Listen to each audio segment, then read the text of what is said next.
Born on the wrong end of the leash, he was a dreamer. And a little schemer.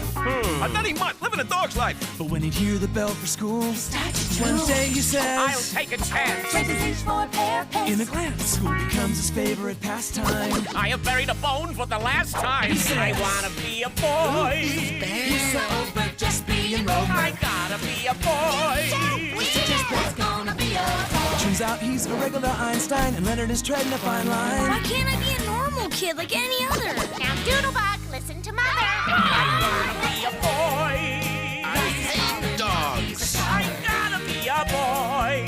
This Powerpuff's gonna be a boy. I do not wish to be a dog. Now this Bowser's ready for trousers. I gotta be a boy. You're pathetic. His nose is wet, but you can't bet this teacher's pet is gonna be a boy. Yes!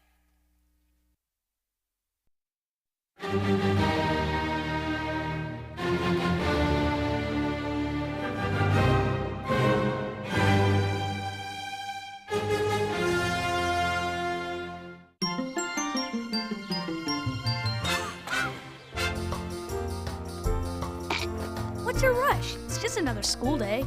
Just another school day? Lenny. You might as well say that Aristotle was just another Greek guy, or say that Abe Lincoln was just another president, or say that Newton's theory of gravitational attraction was just another good idea. Oh, forget it. I'm not even awake yet. But you soon will be. A hearty breakfast is the best way to jumpstart a scholar's mind. Let's see what Mrs. H has cooked up. Something's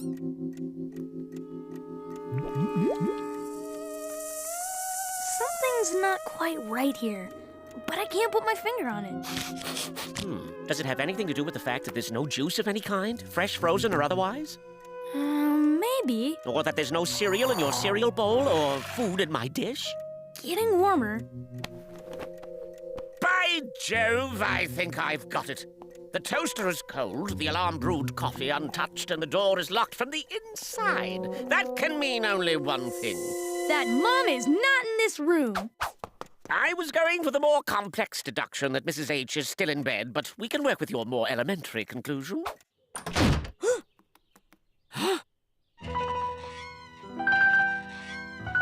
Mom, are you all right? Don't worry. I'm getting up so I can do all the mom things I do for you every morning. Pour your milk, make the toast, fold your napkin into a little hat. Achoo! Okay, I give. I have a bad case of the snufflies. I can't go to school today. But don't worry, Spotty'll stay by my side and make me all better. He's my trusty medicine pet. You mean you're not gonna teach today? You mean you're not gonna teach today? Oh, I'm sorry, Letty Petty. But all I could offer my students today would be a nasty-wasty sinus full of germs. I'm gonna call for a substitute. A substitute? Yeah! Isn't that great?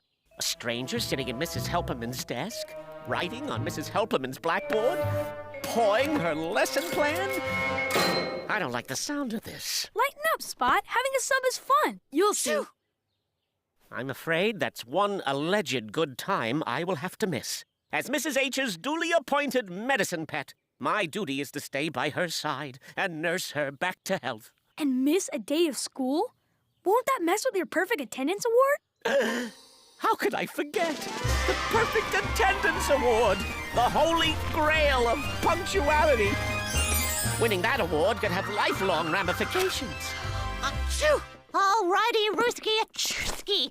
The substitute teacher's been called. Now I'll take a little nappy poo. This is dreadful. I can't miss school. But I'm the only one who can possibly cure Mrs. H, her one and only medicine pet. Yeah, tough call. Well, I'm off to school. I'll either see ya or I won't. You're not the only healer around here, you know. I'm a fully qualified medicine pet myself. With all due respect to the feline species, Jolly, you couldn't possibly take my place. I'll just have to stay here, forsake the award, endeavor somehow to recover from the indelible stain on my record, and try to cobble together a productive life. What a shame. If he'd just found a way to get that perfect attendance award. Okay, you do it.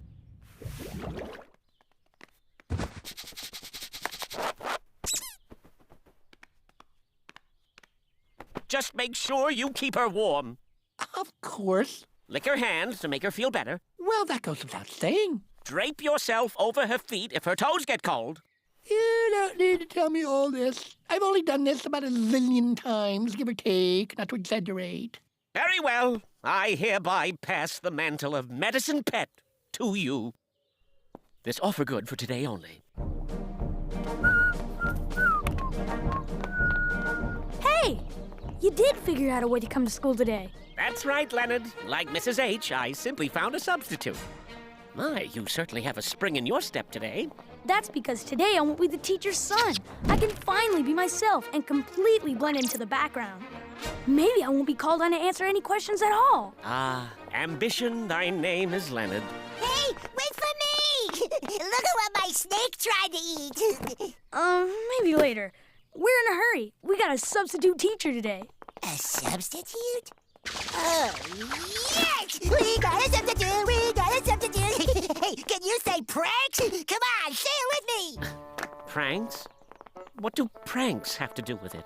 It's the best part of having a substitute. Since we'll never see them again, we spend the day pulling pranks instead of learning. Isn't that awesome? I gotta tell everyone. Hey, everybody!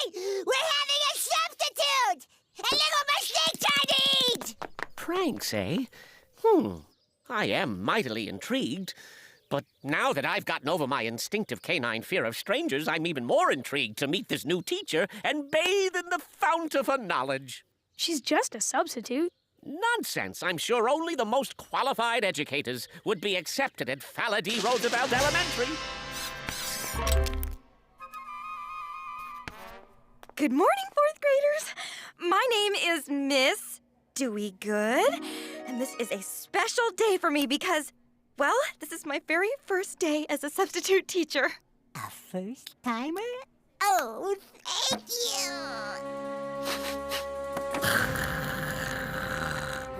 you! Scott, you're growling out loud.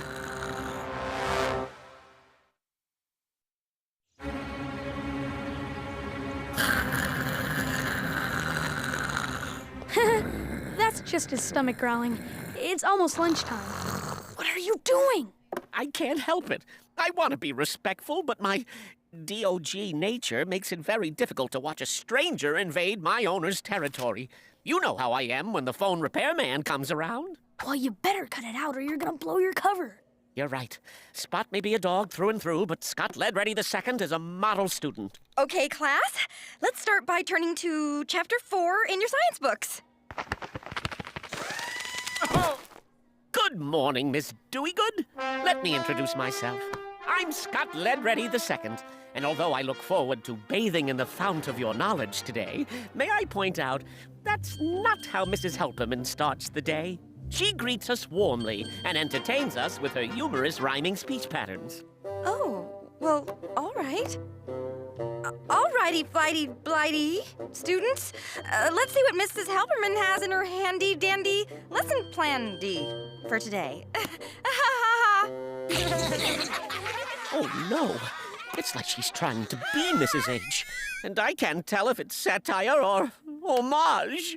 Yeah, let's prank her.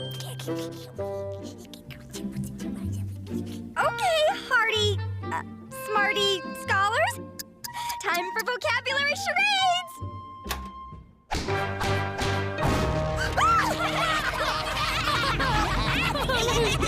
See? They're just pranks. Totally harmless. It's just what fourth graders do to substitutes. Oh, my, I see the attraction. That was fun and funny. And thanks to the musical tribute to German composer Ludwig van Beethoven, vaguely educational. However, this pranking also shows an unscholarly disrespect for the sacred institution of teacherdom. Fellow students, the groves of academe are no place for peevish pranks. This trained educator demands our respect. Thank Thank you for your kind words, Todd. But please return to your seat. Todd? Do I look like a Todd? Oh, I don't feel so good. Oh, dear. I don't like the sound of that. Now would be the perfect time for her to have a medicine pet. Newsflash, you are the medicine pet. Oh, bless this undersized kitty brain of mine. I keep forgetting what to do. Spot said to lick her hand, remember? She likes that. Oh, right.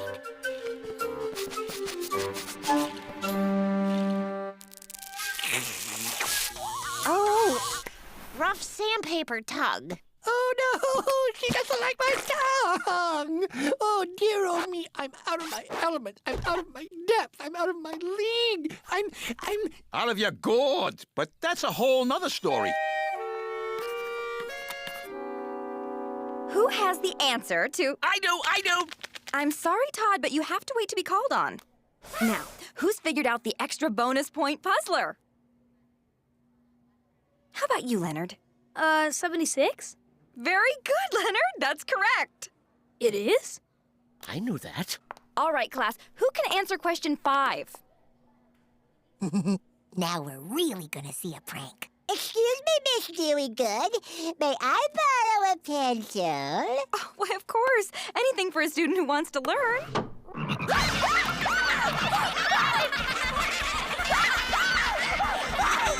That was awesome!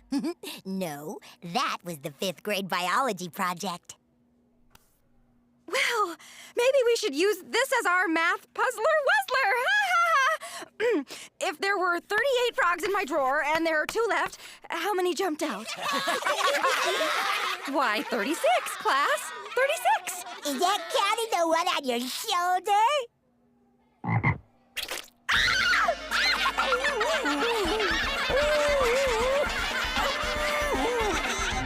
Achoo! Now what? Drape yourself across her legs. I've seen Spot do it 1,000 times. She loves that. Are you sure? It doesn't sound very medicinal. Medicinal schmedicinal. Every time Spot does it, she falls asleep. Well, okay. Achoo! Ow! Of course, Spot keeps his claws manicured. You know, for gym class. Excellent, Leonard. Good for you for taking it upon yourself to draw a map of Africa. That's worth 5 extra credit points. Thanks, Miss Dewey Good. Who knows the... I do! The largest city in Morocco is Casablanca, immortalized in the classic 1942 film of the same name. Humphrey Bogart played Rick. Mr. Leadbelly, I will not have this class disrupted by show-offy, braggy waggies. Now, for the last time, please sit down. I was going to ask, who knows the name of Zambia's neighbor to the east? How about you, Leonard? That would be Malawi, whose dominant geographic feature is the Great Rift Valley. Its capital is Lilongwe. Oh, excellent. And how do you happen to know that? Pray tell. Maybe I've been hanging around you so long, some of this stuff just sunk in by osmosis. I suppose the word osmosis happened to sink in by osmosis as well. Maybe. What happened to Leonard blend into the background helperman? I don't know. I guess without Mom here, I'm not afraid to answer questions. Very impressive, young helperman. But you're no Scott Ledready. Now, here is a very diligent student. What? Does she imply that I, Scott Ledready II, am not a diligent student? How can she say such a thing? She cuts to the very quick of my I-ness, my meanness, my very identity. But, Miss Deweygood, I knew the answer, and 1,000 other facts about Malawi besides. Don't be a sore loser-doozer, Todd. There's more to being a good student than spouting facts. A good student listens to questions and lets others contribute. Ian, what's the next prank? I'll take this one. Scott's gonna pull a prank. Oh, man, this is gonna be the I best. can't wait. You're gonna pull a prank? She leaves me no choice. This pretender to Mrs. Helperman's desk chair wouldn't know a true scholar if he bit her on the ankle. If she refuses to acknowledge me for what I am, I will make my mark. Else how? Oh, Ian, may I borrow a little something of yours?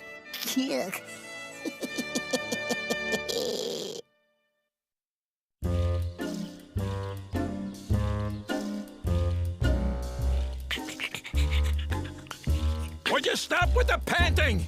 You sound like my Uncle Saul at the public bird baths. You want to wake the poor woman? Shh. I'm trying to soothe her. Nothing's working, and I'm doing everything just like Spot would. Maybe that's your problem. Who wants to be like that Meshuggah textbook-toting mutt anyway? Of course. That's it. That's why Mrs. Helperman's not getting well. I can't be anyone but myself. I have to trust my own instincts. After all, as any cat will tell you, animals of the feline persuasion are natural-born healers. Get out of here. No, really. A silly dog will run off at the first bounce of a ball, forget what he's doing. But a cat is consistent, focused, and hence much more qualified to assist in the healing process. Oh, that's my good medicine, kitty. It's working. You see, the ancient Egyptians discovered that cats' glands secrete special healing oils. That's why we rub our chins against our owners to keep them healthy, and why the Egyptians worshipped the cat goddess Bastet. So what you're saying is you're a bastard case. Ha! Move along. I can't have your negativity interfering with my positive purr therapy. Fine. I don't want to be around when you purr too much and explode. Oh, that's never happened. But just to be on the safe side. Oh, I've got one. Solar energy. Excellent, Leonard. Now, who can name another type? Miss Deweygood, would you take a look at a few ideas I've written down? Well, all righty, Todd. Let's see.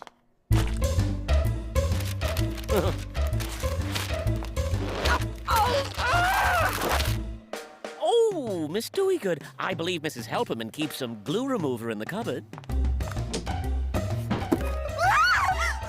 is this? Where's the other half of it? Nice one, Scotty. And that was just a warm-up. Now it's time for my prank de resistance.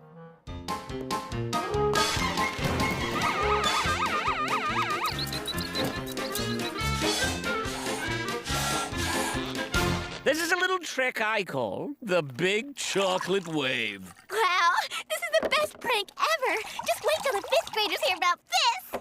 And a little touch of my own. It's for fun. Oh, it's coming! Drat! And we haven't set the trigger for the Big Chocolate Wave. Oh, you're so helpful, Leonard. These library books will give us the information we need to... Oh, what now? Mr. Leadbelly, may I see you in the hall now? Oh, this is perfect. I'll keep her occupied in the hallway while you set the trigger. Leonard, please keep an eye on the class. Yes, Miss Deweygood.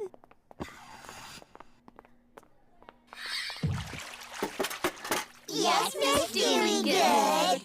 Gosh, Leonard, you're such a goody-goody. Yeah, you're acting just like Scott. What do you mean? You love it when Scott acts this way. Yeah, but it works on him. On you, it's just sort of icky. You mean you like me better when I'm just plain old Leonard blend into the background Helperman?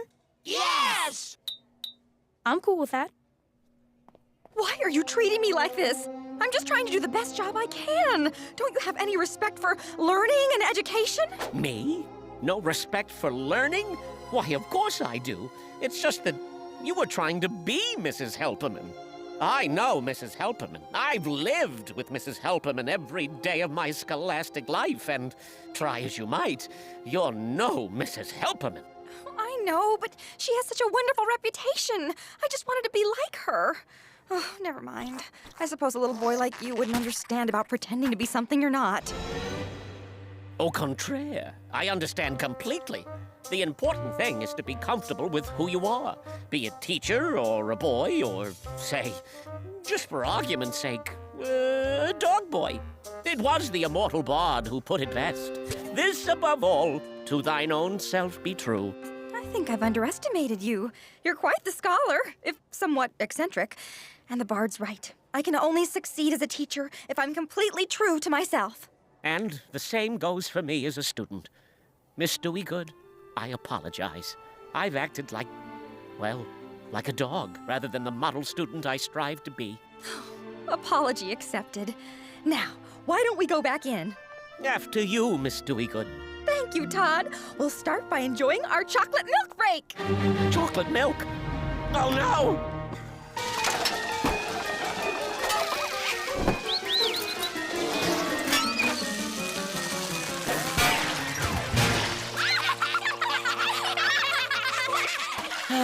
I suppose I deserved that. Ah, ma qualité, c'est si drôle.